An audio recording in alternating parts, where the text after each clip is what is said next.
Hello, everyone. Rudy Heim here, the Group Chief HR Officer. I think most of you know me by now. Today, we would like to speak about S4 HANA, which is much more than just an IT program, which I learned recently.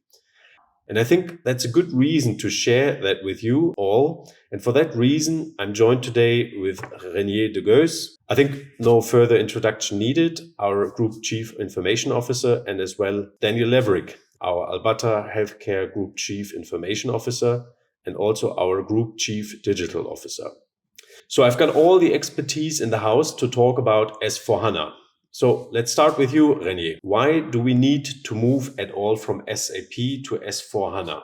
Very good question. First of all, the move is important because the new application S4 provides us with much more functionality than the current ECC system. So it's really an upgrade from a system that is quite old already to a new modern application that is far better fit to serve the businesses. There's also a technical reason. SAP will stop supporting our current application in 2027. So this is really the time for us to move to ensure that we have enough time to be ready with the entire group before the end of support. And lastly, because of the infrastructure changes for S4, we are moving S4 to the cloud. That means that we can let go of the big data center on the 23rd floor of our Albatha Tower in Sharjah. It's a private cloud solution, not yet a public cloud, but a private cloud solution which will enable us to integrate with a lot of other applications much easier than what we currently do. But will all companies who are actually on SAP, will they all move to S4 HANA? All companies that are currently of SAP will move to S4 HANA, yes.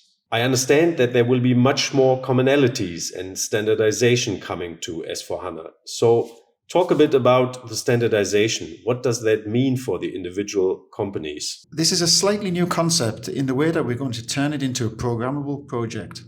The whole idea is that we are looking wherever possible to adopt standard SAP processes. And we use a term within the program, the most common processes. So what you'll hear us talk a lot about is this whole template concept. And so what we're going to do in the very first phase of the program is that we're going to bring representatives from all areas of the business. And we're going to spend a few months looking at the common processes across the business and aligning those processes and actually creating a group template service. We then understand that each industry themselves will have their own specific processes because of the nature of the businesses. And they will then be deployed into industry-specific process templates. And then we know that there will be some alignment of specific processes, may be due to external reasons for regulatory. And they will also be captured in a separate set of templates. Okay, very clear. So besides recognizing the industry, what are the different areas that are affected, like finance, operations, HR? Again, a relatively new term, I think, for our team is the concept of global process owners. So if we look at the functional areas, finance, procurement, master data, we'll be looking to have global process owners in those areas. The role of the global process owner is really a coordination role and to ensure that all of the requirements are captured from the individual businesses. At the same time, making sure that where possible, we're adopting SAP standard, most common practices, and challenging the business if there needs to be a change or customization as to the reason and rationale behind that. And these rules are very important. They are rules that are very important during the program itself and during the template design. But then going forward, they also become the gatekeeper to ensure that the processes are relatively standard and being followed by all of the companies and businesses. So what will be the overall timeline for the rollout of the S4 HANA transformation? Yeah, it's a little bit of a difficult question because it depends on a couple of factors. We are targeting to start the first phase, the template creation phase, middle August of this year. That'll take probably around 6 months to finish a group-wide template.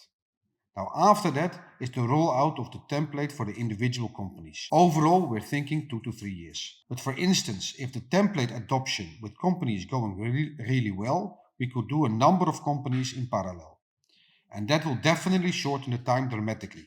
We are really targeting to be complete before 2027, which is the end of life support from SAP on this initiative.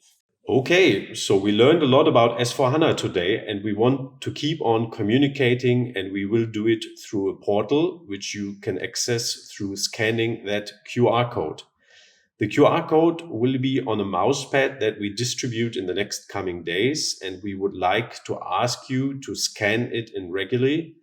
And then you will find some always ongoing information about the S4HANA project. Obviously, S4HANA project is not a good name, and this is now the competition which is up for you. Come up with a good name for the project. You heard what it's all about, and now be creative, be innovative, and give us your suggestion how we should call the S4HANA project. That will be a competition. And at the end of the competition, there's always a prize. So please participate. But for now, thank you guys. Really good to know about the program. And I think it's important enough to communicate to the entire organization, and looking much forward to receive further information about it. Thank you for today.